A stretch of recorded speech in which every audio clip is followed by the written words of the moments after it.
Hello everyone, and welcome to another episode of GodSaw's Turnbuckle, the wrestling video podcast I run here on youtube.com/GodSaw. Actually, I think it's still UC Campbell at this point in time, but we've changed the name over to GodSaw at this point. But we're not here to talk about all that fun jazz and everything. Matter of fact, I do gotta give a little bit of disclaimer on this one for this particular review, as it is the first time I'm doing a New Japan show. I kind of wanted to get into this a little bit more over the last year, everything in that sense. Mostly since I watched Okada versus Omega last year. I had watched those matches, but I've never really watched the full show. I never kind of bit the bullet, got New Japan World, or anything in that sense. I never watched the full show for New Japan Pro Wrestling. So with Wrestle Kingdom 12 coming around, I wanted to do that, and I decided to go ahead and do this here. So the full disclaimer on this is that I'm probably not gonna know most of this stuff. There were a few things in there that is like, oh, I know them, or hey, I know that guy, or I know something a little bit about this. Some of the stuff I know a little bit of, you know, because I've seen Zack Sabre Jr. before. I've seen some of these guys before. Some of these guys I haven't seen in quite a long time in the terms of having matches, in that sense of everything. So, full disclaimer here, I'm probably going to butcher stuff, and that's going to be kind of the learning curve for me going into the New Japan stuff at this point in time. This is, I'm airing this a couple days after New Japan Pro Wrestling's Wrestle Kingdom had happened. So I'm not getting this out there right away, but, you know, it is what it is at that point in time.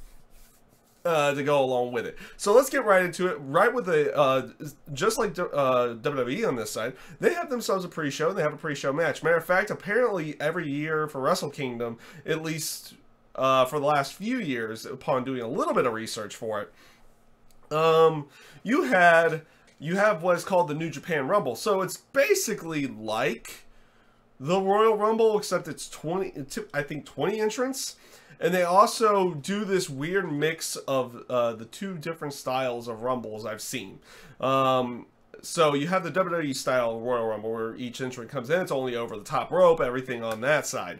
But they have that rule in there, but they also add what I've seen from Lucha Underground, which is the Aztec Warfare, where you have to have or you could have a pinfall or submission. So it was kind of a little bit weird on that sense for having the pinfall or submission and the over-the-top rule to go along with it. That one threw me a little bit for a loop, but overall I thought the match itself wasn't a bad match. It kind of was what it was, but it was a decent enough match. It was your typical Royal Rumble or Rumble style battle royal fare, which I've always said in many of the other reviews I've done that I like battle royals. I really do. You get little intricate storylines going along in there, and you did see that throughout some of this. A couple of the notes that I took down on here. It was Suzuki-gun, the Suzuki-gun people. One led by Taka Michinoku. There's a name I knew right off the bat, and it's shocking to me. It's like to think about watching. We'll just go way back on that one. You have Taka Michinoku in WrestleMania 14. That's in 1998. And here in 2018, it doesn't look like he's changed. It doesn't look like he's aged. I forget how old he was when he was in WWF at the time. And coming over here in what was their failed light heavyweight division at that point. But just thinking about it, it does not look like he's aged a bit. The man looks like he can still go, everything in that sense. So that was also great to go with. A lot of these guys I didn't really know who they were to go along with everything. I think it started off. I know one of the names in there was Kitamura. I think that was the guy at the beginning. He had the mouth guard that had like the teeth in it. I thought he looked pretty. He looked pretty decent in there. They also had another guy in there, I believe, called Desperado. I thought looked pretty cool. The one thing that I took note of during this match is that the Suzuki-gun guys, which was led by Taka Michinoku in this match, Suzuki-gun led. From everything I've seen, the Minoru Suzuki, he leads it. He's in a match later on in the night to go along with everything. They seem to like to go for people with masks. And by that, I mean trying to take off their mask. Even though they had a mask guy in there, they were continually going after like Jushin Thunder Liger, who was in the match, and Tiger Mask. Those were, first of all, great to see those guys around. Jushin Thunder Liger, again, a guy who seems like he doesn't age at all in any way, shape, or form in the terms of his abilities. And Tiger Mask, who's been around for quite some time.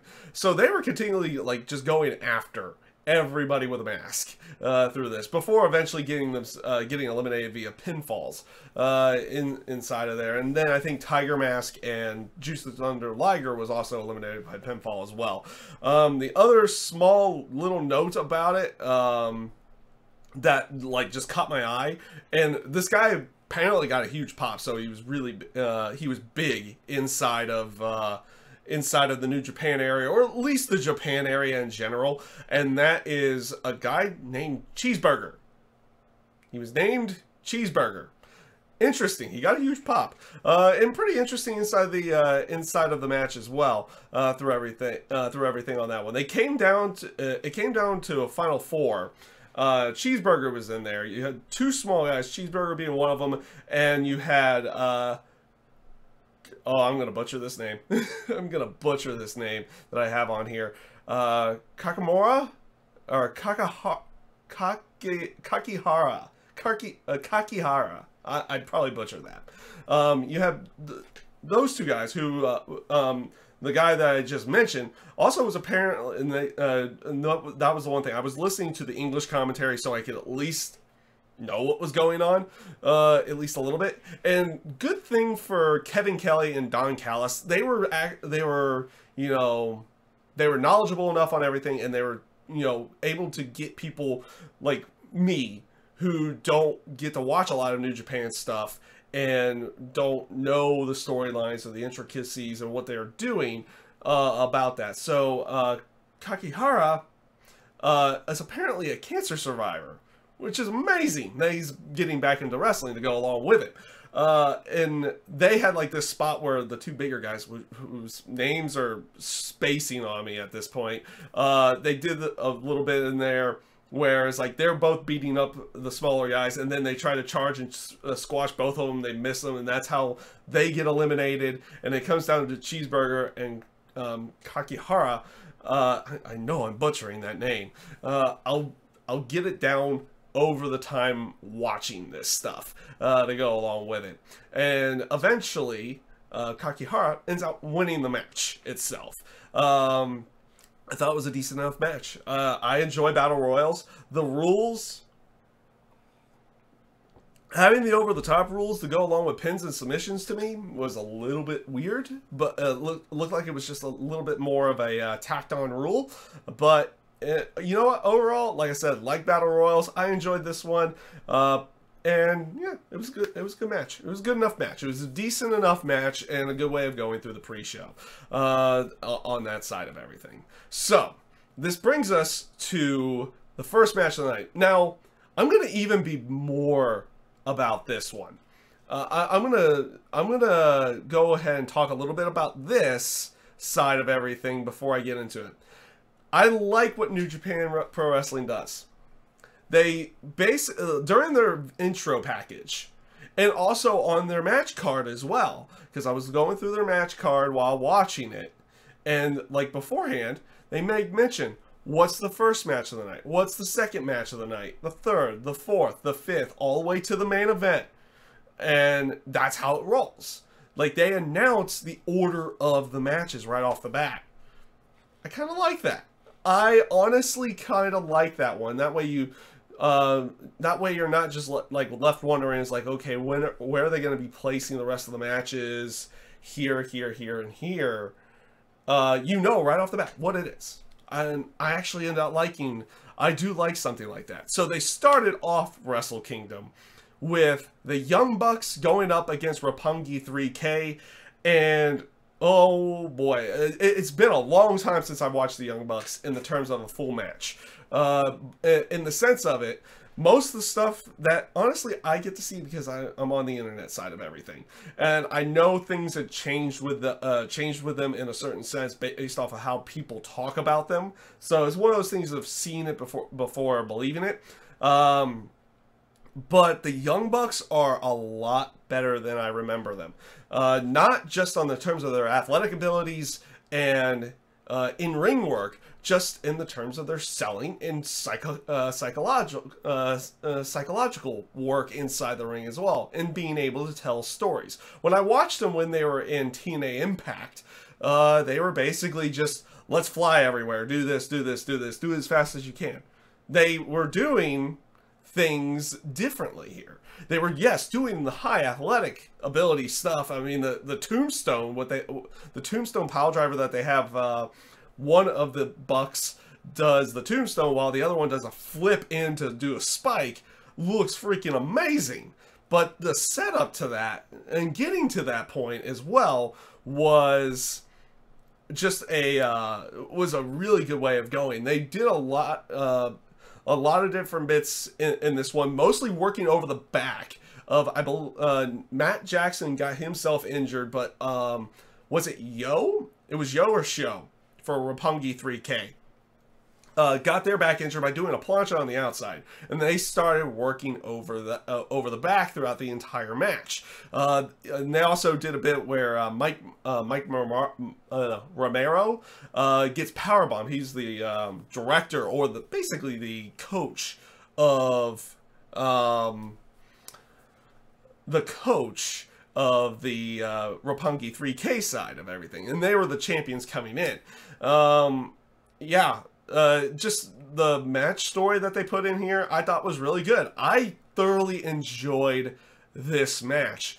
And the Bucks, I'll be honest with you, now I get to do a full turn on them in the terms of like how I had watched them a long time ago and hadn't really seen everything, but I've been hearing what they've been doing on that side. Now I've got to see it for myself. Bucks, they're good. They're really, really good, not just in the terms of their athletic abilities, but their abilities to tell a story inside the ring throughout the entire match. I thoroughly enjoyed this match. And just like I said, some of the bits that they were doing throughout the entire match, I thought was great. The spot where you had one, I believe, yeah, it was Nick Jackson kicking the guy on Roppongi 3K's injured back, which I believe was Yo. I believe it was Yo. I'm not 100% on that, but you had him kicking him in the back while you had Sho kicking Matt Jackson in the back, and they were just trading it off. It was like who could outdo the other at that point in time in terms of doing damage. I thought it was great. The ending came with what was the Meltzer driver, which was the spiking tombstone where one of the Bucks does a flip, do the spike, and then I believe they put him into the sharpshooter afterwards to gain the tap out victory and regaining the I didn't fully make mention to this, the New Japan Junior Heavyweight Tag Team titles. Yeah, that was really good. That was also the other story that they were going about here, is that they were going for their 7th title reign with that. And they were talking about hanging their jerseys in the rafters, everything on that side of it throughout that match. So there was kind of things to go about that one on that side. And like I said, I thoroughly enjoyed this match. This is actually one of my favorite matches of the night by every stretch of the imagination. I thoroughly enjoyed this one. So, this brings us to the second match, which was a gauntlet match for the never, let me get this right, the never open weight 6-man tag team titles.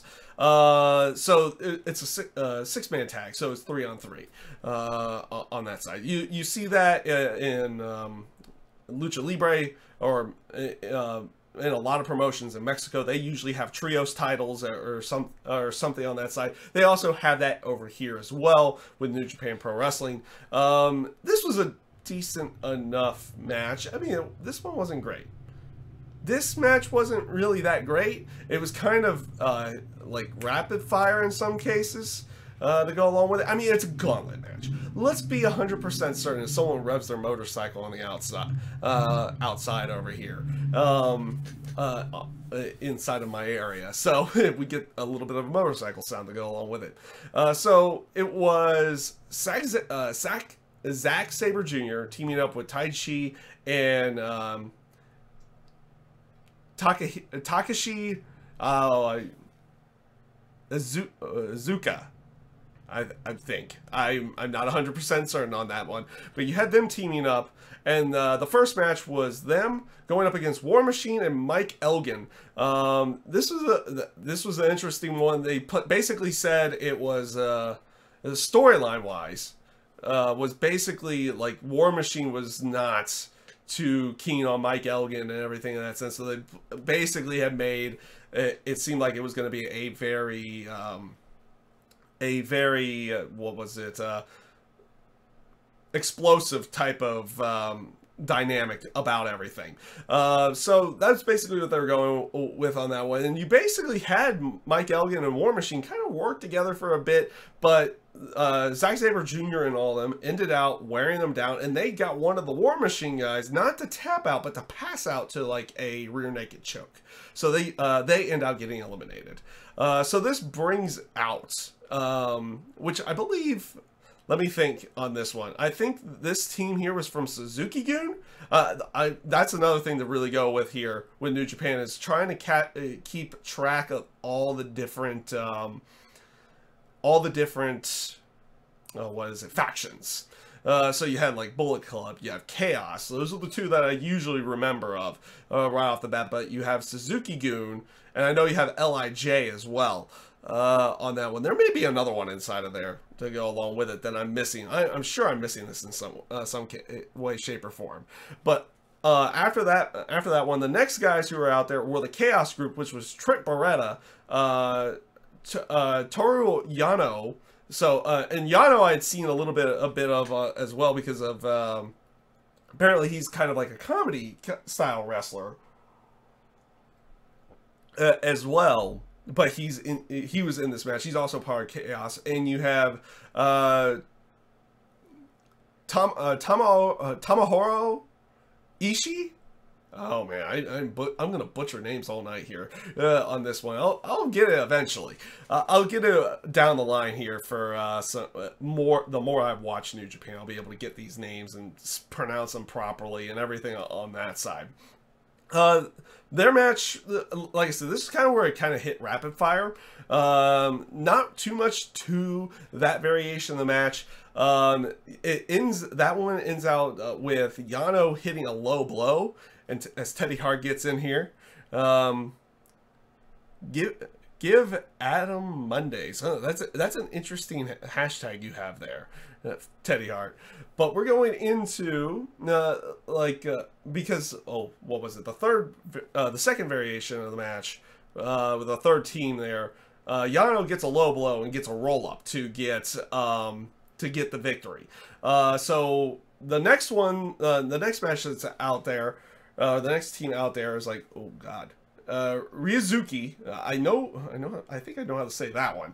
I do not know the last name off the top of my head.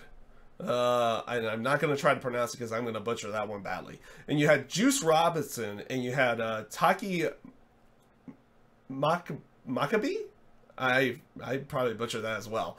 They were the next team to come out there to go up against Yano and his crew. And again, not much to this one. This is kind of another rapid fire match. The one bit was I forget who exactly was going about it. I know he was tagged by Kevin Kelly and Don Callis as the coach of the team and everything on that side. He gets in there and kind of brings out his inner Shinsuke Nakamura, and he was gonna do the Kinshasa, does the and everything, and does the and was going for it, but he gets rolled up by Yano, and the victory ends out going to that. So this brings us to the last team, which was from Bullet Club, which was Tama Tonga, Tanya Lowe, and Bad Luck Fale. Again, these are guys that are, like, a lot of these guys, with the exception, I think, of Zack Sabre Jr. in this one, these are, and Trent Beretta. These are, like, the first times I've seen a lot of these guys. And this match, I thought was pretty good. So a lot of this was basically Bad Luck Fale and everybody on the Bullet Club side, kind of beating them down a bit and wearing everyone down. But eventually, they have Ishii. Eventually, Ishii kind of takes over in the match to help get the team of Beretta and Yano back into the match. And he starts doing suplexes to everybody, including Bad Luck Fale. Bad Luck Fale, biggest guy in the match, and he ends out suplexing a very, a very, impressive feat of strength. I thought it ended up coming out looking very good. But it does end with Trent Beretta hitting the Do Buster to pick up the victory, and then ending out to win the the never open weight 6-man tag titles for, I believe, the Chaos team. I think that was part. I think they were in Chaos. I'm not 100% certain on that side of it. They were in that one. I will get the. I'll also get who's in what faction down over time as well. A little hard for me to keep track of it. But what was? Oh yeah, that did not last long, because I could talk a little bit about this because it's already happened. The Bad Luck Fale, Tama Tonga, and Tanya Lowe ended up winning back those titles the very next night on New Year's Dash. This match, pretty decent. It was a gauntlet match. It kind of was what it was on that side, but it came off pretty decently. So let's bring this into Kota Ibushi going up against Cody. This was a really good match. I thoroughly enjoyed this match. The stuff that they did with Brandy Rhodes at the beginning of the match, where Kota Ibushi does a dive to the outside. Looks like he's taking out Cody, but it looks like he took out Brandy as well. Now, Kota Ibushi being kind of the more honorable guy here, he's all sad about what he had done to Brandy, so he was gonna take her to the back. Cody just turns around and gets sucker punched by Cody, making it feel like that he doesn't even care that his wife was hurt or anything like that. Then he looks down, and then she just starts smiling, and everyone was had right then and there. That was a great sell job. I absolutely loved it. For the purposes of, suspension of disbelief, good job. I love that one. That was a really well told, and the match itself is a really well told story with probably one of the sickest bumps I've seen in a very long time. Now, they had done something with Kota Ibushi had done something last year with Naito, where he had done a second rope pile driver. I think they just upped the bar on this one, because they were on the ring apron, and Cody Rhodes sets him up for the crossroads area. You think it's just going to be on the ring apron. No, he does it he goes from the ring apron to the outside and literally spikes Kota Ibushi's head on the ground, and it was absolutely nuts. It was a crazy spot, and like I said, just overall well-told story, just a well-told story throughout the rest of that match. Cody becoming overconfident in the match, thinking that he continually has him beaten down, and Kota Ibushi continually coming back, eventually hitting the Phoenix Splash to pick up the victory. He had done he had done his last ride. Is it Rising Star Powerbomb, I believe? I know I had seen it before in the Cruiserweight Classic. I forget what they call it off the top of my head, but he ends out winning it with the Phoenix Splash in what was a really well-told story match. And they play it off as one of these guys could potentially be getting some kind of title shot in the future, whether it be Intercontinental title, World title, or I guess US title to go along with it. And yeah, just overall a really, really enjoyable match. I thought this was a really good match on that side of everything. So this brings us to the heavyweight tag team titles. So you had Evil and Sonata going up against Davey Boy Smith Jr. and Lance Archer, and they call them the Killer Elite Squad.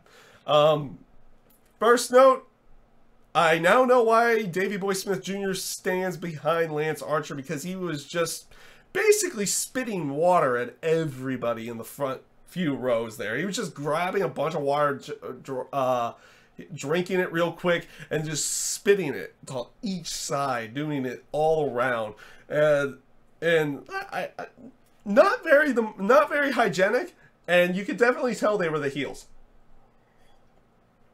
Also, no note, Davey Boy Smith Jr. is almost a spitting image of his father right now, off of everything. Like, you could put him in the that UK attire that the British Bulldog had, and you probably almost wouldn't be able to tell the difference on that one. He is almost a spitting image of the British Bulldog at this point in time. Which obviously you would kind of expect that a bit with him being, you know, his son, but usually you get different types of features and everything on that side. But he took a lot from his father on that side of everything.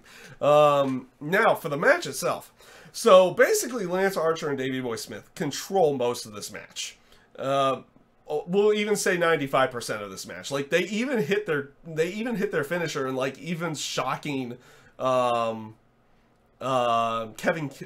Kelly and Don Callis, like, they hit their finisher within the first 5 seconds on, I believe, Evil, and it made it just seem like they were going to just dominate the whole match, which they end up doing.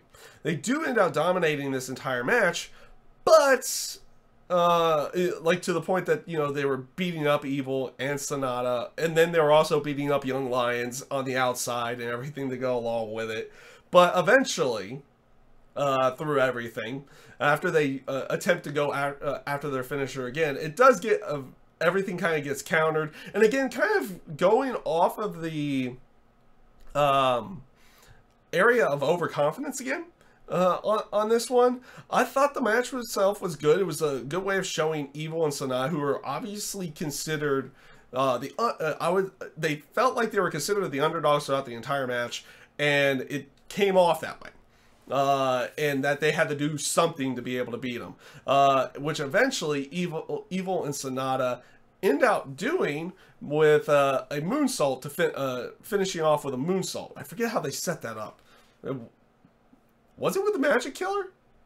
Might have been with I think because I know I saw the Magic Killer. It might have been the Magic Killer.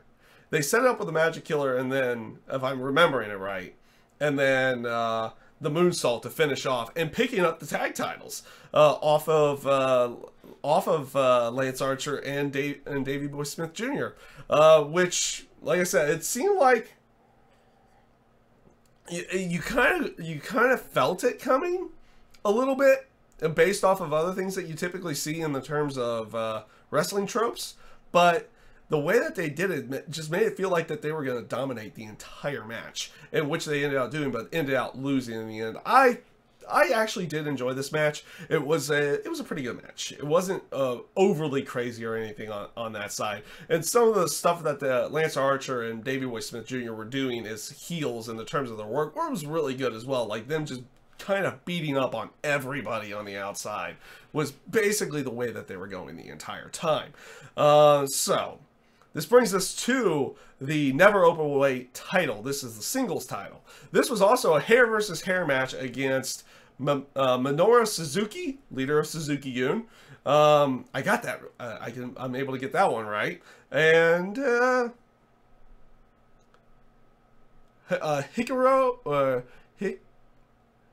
Hiroki Goto.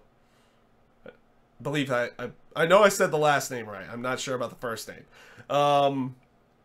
And so the aspect behind this match was that it was a hair versus hair match for the Never Openweight title.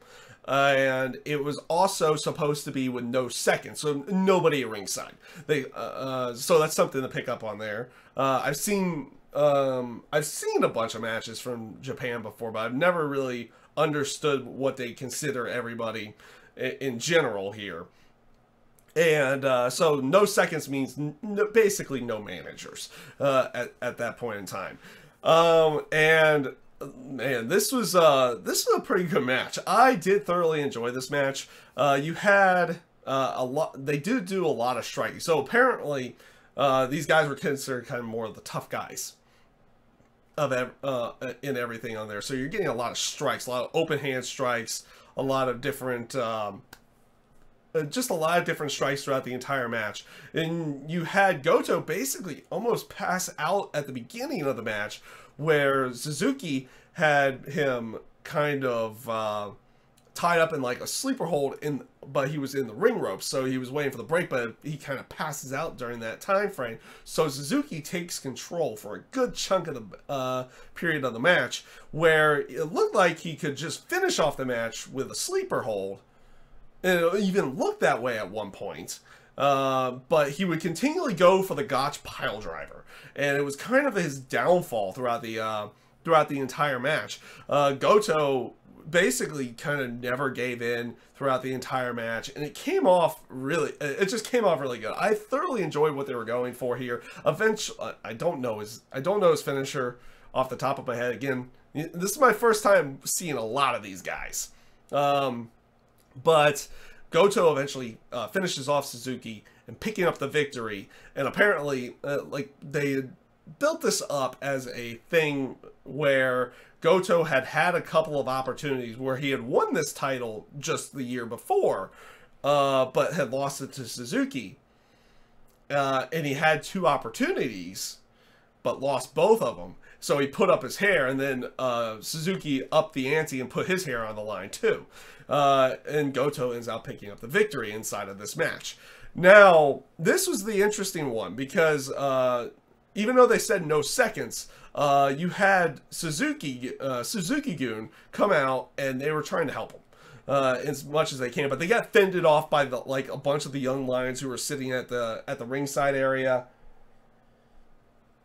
Everything on that side. So after the match, the Suzuki-gun guys were trying to get Minoru Suzuki to leave, and they were carrying him off. He had been stunned and everything, so he was getting carried off. Suzuki ends out realizing what he's doing, realizing what's going on, and he basically he does kind of the babyface thing to do here. He plays the honorable villain in this case. He had made a bet with someone, and he was going to honor it.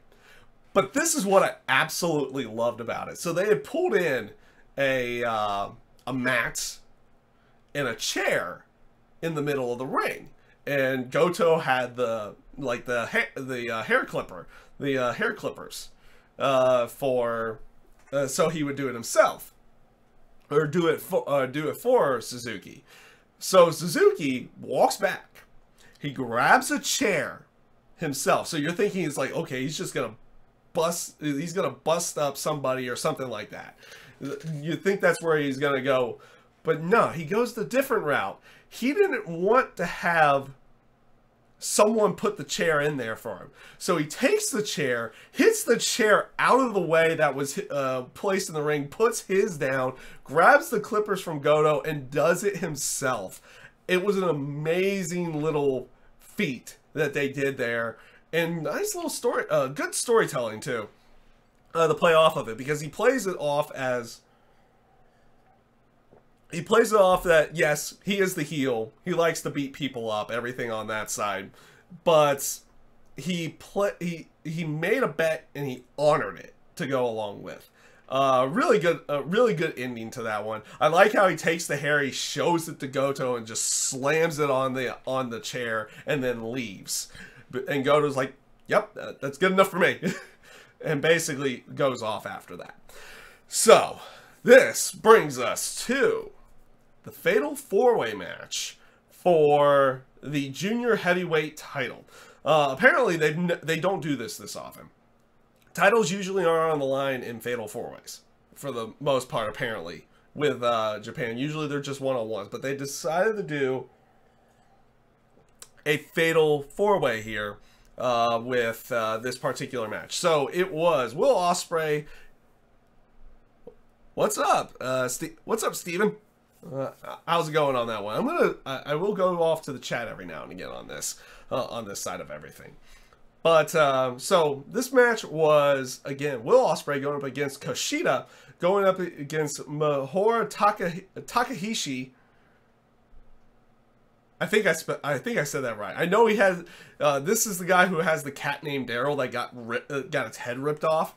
And I loved how he had the since you had Marty Scurll in this match, who is the junior heavyweight champion as a member of Bullet Club, because it was Bad Luck Fale who's a part of Bullet Club. He had like a mask on him and everything, so he tried to protect him in some way, shape, or form. It's like, this isn't Daryl at all. This is somebody different. So things I took in this match, because there's a lot of people. There are a lot of people here I've never seen before. One being Marty Scurll. I kind of liked what Marty Scurll was.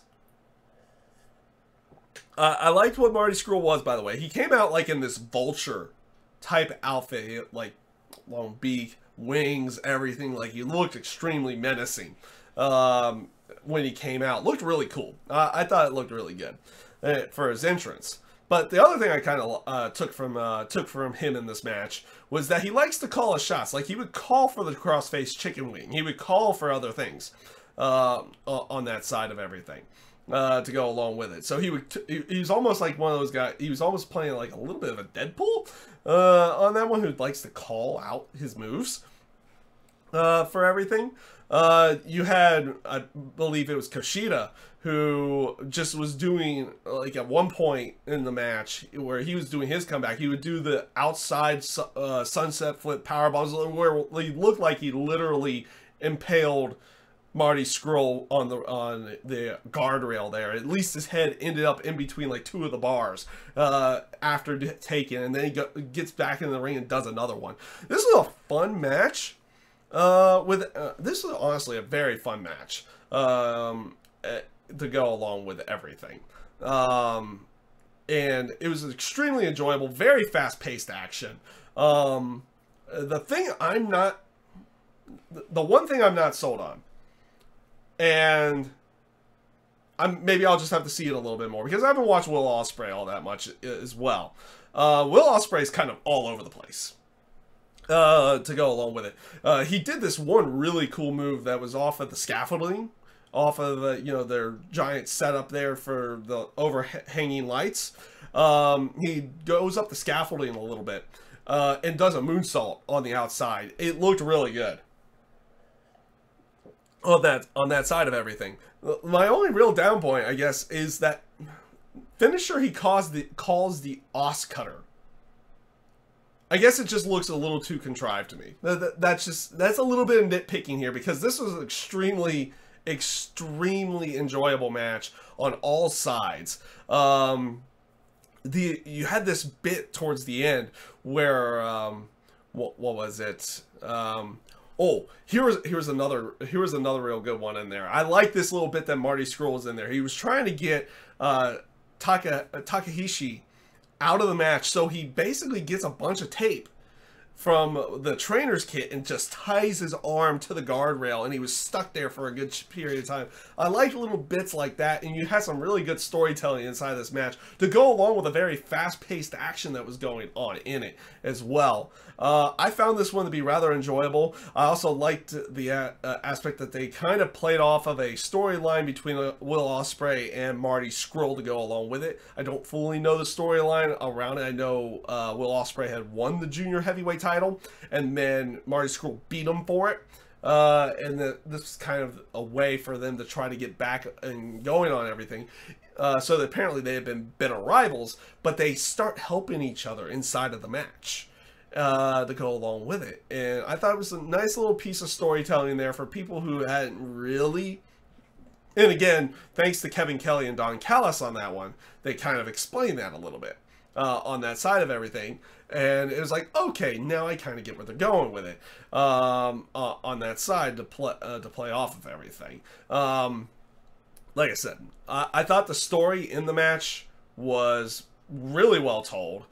Finishing off with Will Ospreay hitting the Os Cutter on Marty Scurll to pick up the victory and pick back up the junior heavyweight title. Really enjoyable match. Probably my third favorite match on the card. I will put that junior heavyweight tag match probably one notch below it. But it was the last, I'll be honest with you, my two favorite matches of the night were the last two matches to go along with it. So this was probably my third favorite of the night to go along with everything. Not to knock the match by any stretch of the imagination, because this was a great match as well. I thought it was an extremely enjoyable match. So this brings us to the IWGP Intercontinental title match between Jay White and Hiroshi Tanahashi. Yes. So this is kind of the first time that I've gotten to see a Tanahashi match in any way, shape, or form, as we got another person revving their, re-revving their motorcycle in the background. I don't know if you're catching that in any way. So basically they have been telling a story throughout the year with Tanahashi about, you know, his biceps tear, everything on that side. He keeps going, and he apparently gotten a knee injury to go along with it, which they played off in this match, especially on the knee side, that you had Jay White kind of controlling most of the action here. This match itself was an alright, I thought it was a very good match, but it was one of those things that you felt like they could have done more with it. And based off of what they have always said about Tanahashi, he was the ace. And as a matter of fact, I love the factors of Jay White, kind of like, I want the ace, bring out the ace, show me the ace and everything on that side, because he's supposed to be the ace of New Japan Pro Wrestling. And so I like the little story bits that they were telling in there, but I felt like they could have gone a little bit longer with this match. To kind of tell that story a little bit more, because it seemed like they were trying to build Jay White, but they didn't really build him enough with this one on that match. I feel like they could have done more with that if they were trying to build him up. But Tanahashi, so Jay White throughout a good chunk of the match was working over the knee, but then Tanahashi would redo that himself, and he was starting to do a bunch of different variations of the dragon screw to kind of mess with you know, Jay White's Jay White's knee to go along with it. So they're kind of going tit for tat on that side of it. Eventually, Hiroshi Tanahashi does win the match. I forget what his finisher is off the top of my head. Again, these are things I'm going to have to learn down the line here. Watching maybe a little bit more New Japan down the line to go along with everything. So, this, the next match, was one of my favorite matches of the night. By far. It wasn't my favorite match, though. This match was the Chris Jericho versus Kenny Omega match. This was by far the best no DQ match I've seen in a long time. Let's put it that way.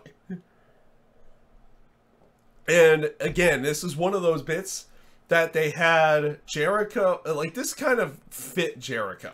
So it's Chris Jericho versus Kenny Omega for the US title, for the IWGP United States title. The title they just created, what was it, about 6 months ago with the New Japan shows here in the US. So they had put it on Kenny Omega. He's defended it a couple times, but he's defending it here against Chris Jericho. First of all, the story that they had built around this, I thought was pretty good. The aspect of adding a blood to go along with it. During Chris Jericho's initial attack, you have You had the no DQ stipulation get put in there, which I loved towards the beginning of towards the beginning of this match. And also another thing that they had done, that they do in here is like, and they make mention of this. You have a referee that they just call Red Shoes. Like he's the head referee. So I guess having the red shoes means he's the head ref, because he was the referee for the final 3 matches, which was the Intercontinental title match, the U.S. title match, and the heavyweight title match. So I would assume he's the head ref. So they're playing off all that, and Jericho is in full heel mode throughout the entire match. Even to the point, it's like, you got an early spot going to the outside of the ring. Jericho's on the outside. You have Omega come in. He does a baseball slide, sending him over the guardrail right to the announcers area. And Omega was going to do a springboard out. He does that, lands right on the English announce table, taking out Don Callis to go along with it, by the way. On that side of everything. And it was one of those bits that, like, Jericho just was in full heel mode. So you had the ref trying to get them back in the ring so he doesn't have to start to count. Because it was a no DQ match, but it was a no DQ match, but there's still countout rules. So Jericho actually takes out the ref so they can brawl on the outside a little bit, to go along with everything. Eventually they do get back into the ring after an 18 count. But apparently his son is also a young lion. The ref's son is a young lion, and he decides to just as he's checking on his father, he decides to just put him in the walls of Jericho. Just for the sake of doing it. And like I said, Jericho throughout this entire match was in complete heel mode. Even going to the referee whenever rope breaks were being counted for. It's like, it's no DQ. And he wouldn't do the stupid idiot thing, but it's like, it's no DQ, you idiot. Idiot and everything to go along with that. Like I said, full heel mode, Chris Jericho throughout the entire match, to the point of, like, even at one point, he had Kenny Omega beaten down a little bit on the outside. He grabs a cameraman's camera, starts taking pictures of it, and then flips off the crowd while he's taking pictures of that to go along with it. You also had a really good spot on the outside. I believe we kind of saw it last year as well during the Omega Okada match, where Omega gets on the scaffolding just like Will Ospreay does, and he does a double stomp to Chris Jericho on the outside, but there's a table on top of Chris Jericho to go along with it to give it a little bit more oomph with everything on this one. This match itself was an extremely long match to go along with everything. Like, I believe it went all of like 35 minutes. Like, it was a long match. And I think that no DQ rule kind of helped out on that one. To go along with it. And you had other crazy spots. Like, there was a lot of selling in here, but other crazy spots, like Jericho powerbombed Omega on the outside of the ring. Omega was in the walls of Jericho, but he ends up grabbing a spray can of some kind, like almost like a hairspray, and sprays Chris Jericho in the eyes, and then kind of does a spray all over for him and everything to go along with it. To go on that side. You also saw something that we typically don't see ever, which is Omega ended up taking a unprotected chair shot to the head. You don't see that too often. I mean, the chair itself just kind of broke apart upon doing it, but and Jericho ends up using that even more to just have the little steel frame and start hitting him over the back with it throughout the match. Eventually, Kenny Omega gets himself busted open after getting his head rammed into the chair a bunch of different times.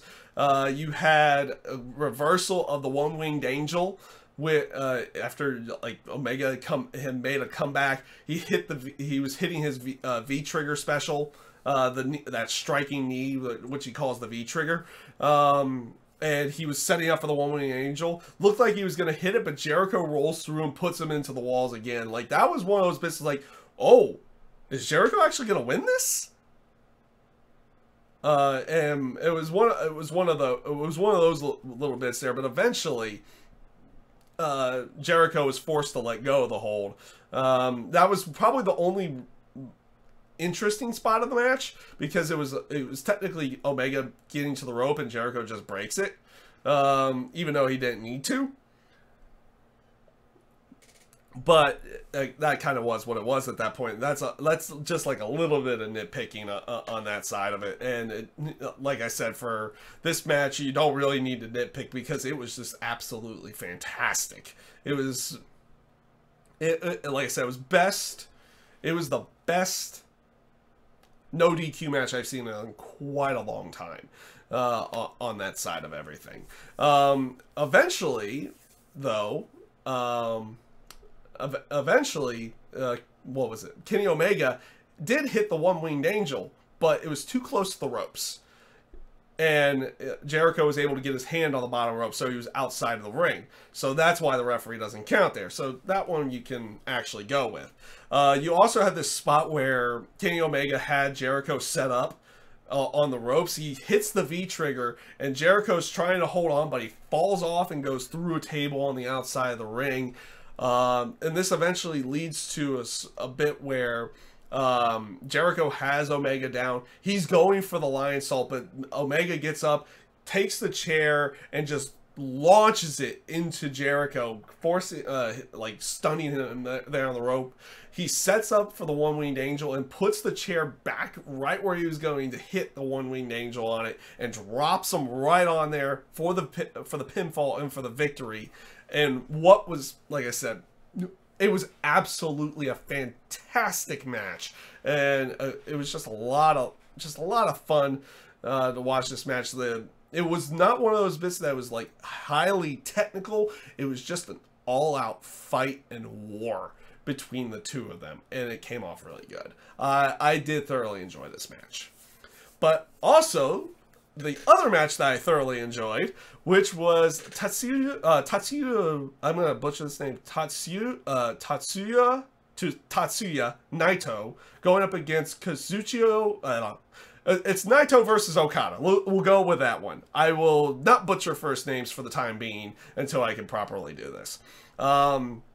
Again, this was another fantastic one. So they basically have been telling a story of Okada kind of gaining, like, nagging injuries throughout the year. Like, he had a neck issue and everything on that side of it, and you had Naito kind of working over the neck throughout the entire match on that side. But here's the thing about this one: the story that they told in this match was that each of them were just, it was back and forth, back and forth, back and forth. No one was really gaining the control throughout the entire match.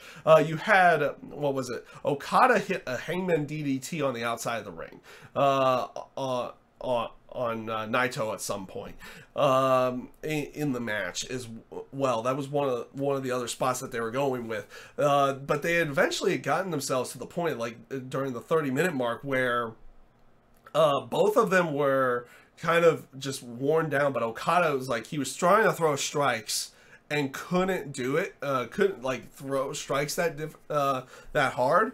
And so Naito was like, you know what, screw this, and he just takes Okada and just slaps him to try to wake him up for the rest of the match. And like I said, it was just a back and forth between the two of them throughout the entire match, without either one gaining a full advantage throughout the entire thing, like kind of putting both men over in this match. Naito does kick out of the Rainmaker once to go along with it, and you also had a nice little camera work bit where Naito got hit with a second Rainmaker, but Okada couldn't. He was too exhausted. He couldn't go for the pin, but he had still. And they do a zoom in for this too, and they zoom into Okada's hand. still on Naito's wrist, so he still had wrist control. So it was things like that. Naito hits the Desperado, which Okada kicks out of. He hits it again later in the match, but instead of going for the pin, he's like, I need to hit this one more time to get the win. But Okada counters that third one and goes into the jumping tombstone, hits the Rainmaker, and just absolutely fantastic match. I thoroughly enjoyed this one. This was probably my favorite match of the night. They do cut a promo after Naito and Goto, or not Naito, but Okada and Goto do cut a promo afterwards. I don't know what they said because I don't know anything. I haven't looked up any transcripts to see what they had said either. But but from what I was told, it was kind of one of those things that it was like an uplifting type of speech that like Okada was kind of coming off babyface to go along with this, even though Naito had been like firmly in the terms of the fans' eyes like the guy, and Okada ended out winning. I think for some people were like, oh, it felt like it was Naito's time. I'm shocked they didn't go with it. I even think there was a little bit of backlash on that one as well. But Okada is continuing on with his reign. And I've now, like with people who said history of New Japan Pro Wrestling, he is the longest IWGP heavyweight champion as in total days, but he's also had the longest single reign with that title as well, and it's continuing on here to go along with everything. Just overall, like I said, great match, and overall great show. I thoroughly enjoyed it. I'm hoping to get to watch a little bit more of New Japan Pro Wrestling down the line here when I get a chance. I know with New Year's Dash, they are continuing on with a few things. Jay White apparently left the Bullet Club. He attacked Kenny Omega, and he's joining Chaos. And Chris Jericho attacked Naito as well. So it looks like he's going to be sticking around for another storyline with Naito here for the upcoming future. We'll see how everything plays off on that one, on that side of everything. And I think there's a few more. I don't think I'll be doing reviews for all their shows. But I'm going to probably watch a few more of their other shows as they've aired to kind of figure out where storylines are going, everything on that side, so I can learn a little bit more here. Like I said, this is my first full New Japan Pro Wrestling show. That's one of those things, like, I know some of these guys, but I don't really know everybody. And I don't know what they do. I don't know most of the finisher names and everything that go along with it, with the exception of a few different people. But overall, I thoroughly enjoyed this show. I thought this was a good introduction into New Japan Pro Wrestling on that side of everything. And like I said, just overall, I thought it was a very fun and entertaining show. I'm interested in watching more New Japan Pro Wrestling down the line here. And yeah, we'll see how everything goes off on that one. And I should be trying to do a few more reviews with the New Japan side here. I don't think they have a weekly show or anything on that side. But with some of their bigger shows, I'll probably be doing reviews for those. And I will try to be watching some of those other shows to kind of figure out where the storylines are going, if that is all possible. And hopefully I'll be able to watch all of the G1 Climax this year to go along with everything. So with that being said, everyone, I thank you guys for watching. I hope you guys have a great rest of your day. And yeah, be on the lookout down the line here for a little bit more New Japan Pro Wrestling somewhere down the line here. So with that being said, everybody, have a great rest of your day. Take care.